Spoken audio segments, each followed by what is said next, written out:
कई बार ऐसा मन में लगता है कि हम बोलना ही बंद कर दें, कहना बंद कर दें। जितना गुरुजनों से सुना है उसी का उपयोग जीवन में आ जाए, एक अंश तो काम बन जाए।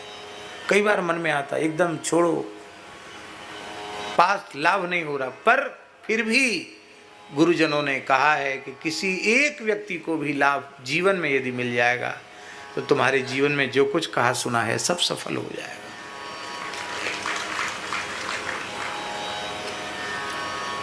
अरे जिनको नहीं मिल रहा, किसी एक जिज्ञासु को लाभ मिल जाएगा तो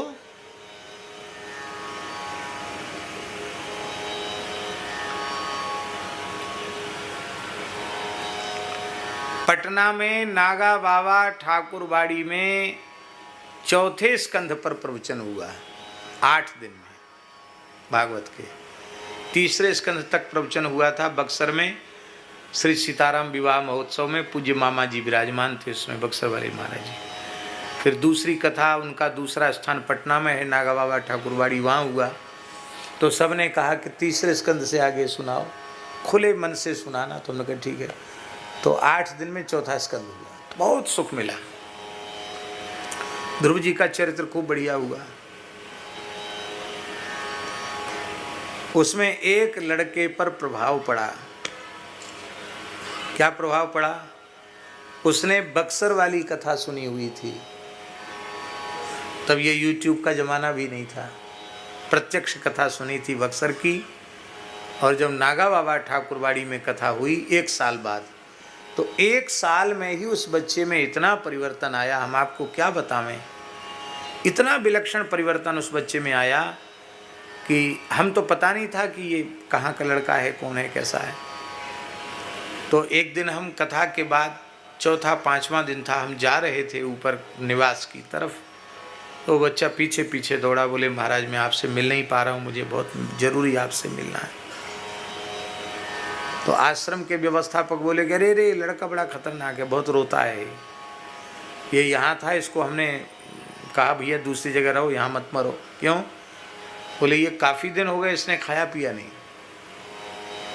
दुबला पतला है, इसने भोजन नहीं किया। तो हमको और करुणा आई कि इसने भोजन क्यों नहीं किया भाई। तो मैं कि चलो कोई बात नहीं, चलो मेरे पास साथ चलो। कमरे में गया तो फूट फूट कर रोने लगा। मैंने कहा भाई का दुख क्या है तुमको?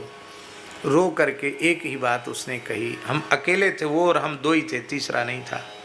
एक ही बात कही कि अब एक क्षण मुझे जीवित नहीं रहा जाता है, किसी भी प्रकार से श्री कृष्ण का मुझे दर्शन करा दो।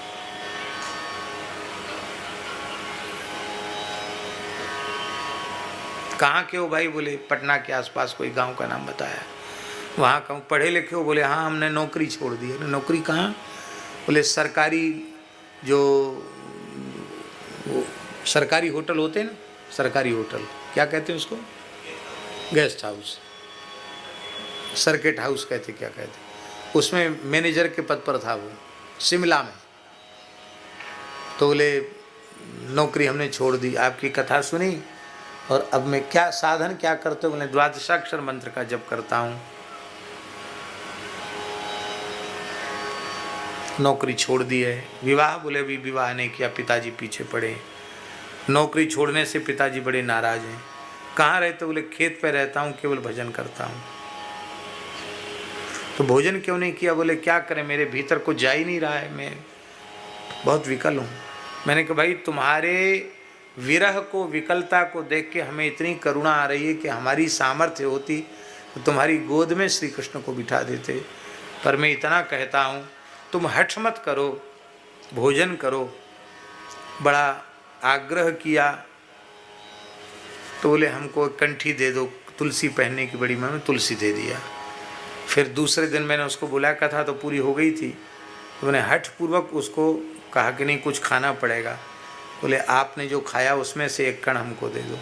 तो कढ़ी बनी थी, त्यागी जी भी थे उस कथा में, तो कढ़ी बनी थी, तो कढ़ी भात उसने हमारे खाए हुए से थोड़ा बचा, थोड़ा सा लिया। इसके बाद हम पहुँचे वृंदावन। स्वामी जी सत्य घटना सुना रहे, सत्संग का प्रभाव। तो 1.5-2 महीने बाद वो बच्चा फिर वृंदावन में और कमज़ोर। मैंने कहा भाई बात क्या हो गई? बोले अब मैं पिताजी से पूछ के, बोले हाँ पूछ के आया हूँ आपके पास। बिहारी जी चलो दर्शन कर लो। नहीं नहीं नहीं, हमको तो बोलते चालते ठाकुर जी चाहिए, हमसे बात करें और रो रो के कहे, हमारे आंसू पहुँचे, वो बिहारी जी चाहिए। ऐसे नहीं चाहिए जिनको हमको रोते देख के दया नहीं आ रही है, उन्हें सिर्फ ठाकुर जी नहीं चाहिए। मंदिर में बिहारी जी का दर्शन नहीं करना, हमको तो ऐसे बिहारी जी चाहिए जो हमारे आंसू पहुँचे। मलुक पीठ उस समय स्वामी जी बहुत बना नहीं था, थोड़ा खंडहर जैसा पड़ा था, टीन सेट में उसका आसन था। तो गंगादास जी उस समय सेवा में थे, व्यवस्था में थे। गंगादास जी ने कहा, महाराज जी, गुरु जी, आप भी ऐसे ऐसे लोगों को ले आते हो, पता नहीं अब ये मर जाएगा, ये खाता पीता तो कुछ है नहीं, कई दिन हो गया, ये रोता रहता है, मर जाएगा तो स्थान की बदनामी होगी कि नया लड़का पता नहीं कैसे मर गया। मैं उसको समझाया, वो माना नहीं, माना तो नहीं, और उसने घोषणा और कर दी कि अभी तो मैं पानी पी रहा हूँ, आज से मेरा पानी भी बंद, पानी भी नहीं पीऊँगा। तो मैंने कहा भैया फिर तुम कहीं दूसरी जगह चले जाओ। बोले नहीं, आपको छोड़ के भी कहीं नहीं जाऊँगा। मेरे लिए अच्छी आफत पड़ी, छोड़ के जाएगा नहीं, पानी भी पिएगा नहीं, कि चलो भगवान मंगल करेंगे, ऐसी इसकी विकलता है तो कुछ न कुछ इसके ऊपर कृपा होगी। द्वारकेश धाम में गौड़ जी, राम कुमार जी गौड़ की कथा पूरी हुई थी। कथा में भी नहीं जाता था, केवल जप करता और रोता था। पानी छोड़ने के तीसरे दिन की घटना है। हम अपने कक्ष में, अभी भी वह कक्ष है जिस कक्ष की घटना है, हम कक्ष में, मध्याह्न का समय था, गर्मी का समय था, हम सो रहे थे, पंखा चल रहा था, और वह लड़का तेजी से दौड़ता हुआ मेरे कक्ष में पहुंचा, मेरे पैर को हिलाया, जगाया, और नीचे दीनबंधु दास लेटे थे चटाई पर, और आकर उसने कहा कि ठाकुर जी अभी मेरे सामने से भागकर आपके कमरे में आए हैं। मैंने कहा कहाँ हैं? तो बोले ये खड़े, सामने खड़े। कैसे हैं? तो चरण से लेके मोर मुकुट तक संपूर्ण वर्णन किया। कहा ठाकुर जी क्या कह रहे हैं?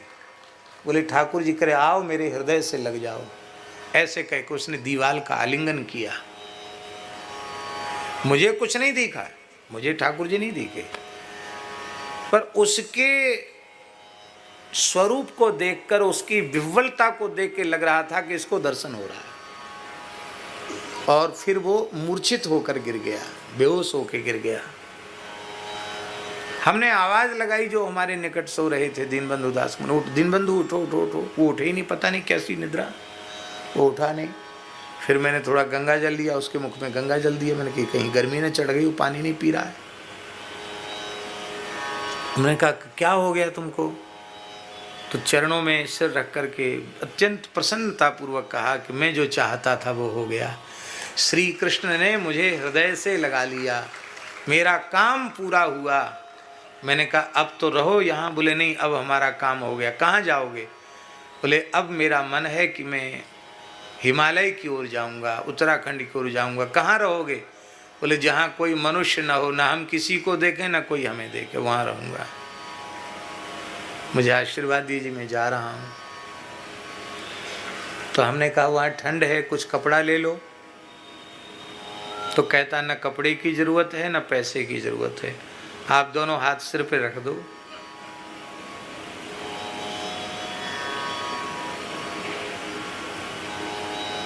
और प्रणाम करके चला गया। आज तक लौट के नहीं दिखाई पड़ा, पता नहीं जीवित भी है कि नहीं है। व्याकुलता से तीसरे दिन भगवत प्राप्ति होते हुए देखी। केवल 2 बार कथा सुनने की महिमा। हाँ ये जरूर है कि उसका कोई जन्मांतरीय संस्कार होगा, पूर्व जन्म की साधना होगी। तो ऐसा ही कोई एक भाग्यशाली जीव ईमानदारी से भजन में लग जाए, उसके लिए इतना श्रम कर रहा हूं। इसलिए मेरी प्रार्थना है इसी जन्म में इसी शरीर से भगवत प्राप्ति हो, ऐसा संकल्प लेकर के सत्संग करो, ऐसा संकल्प लेकर के भजन करो। संसार के किसी चाकचिक्य में आपका मन फंसे नहीं।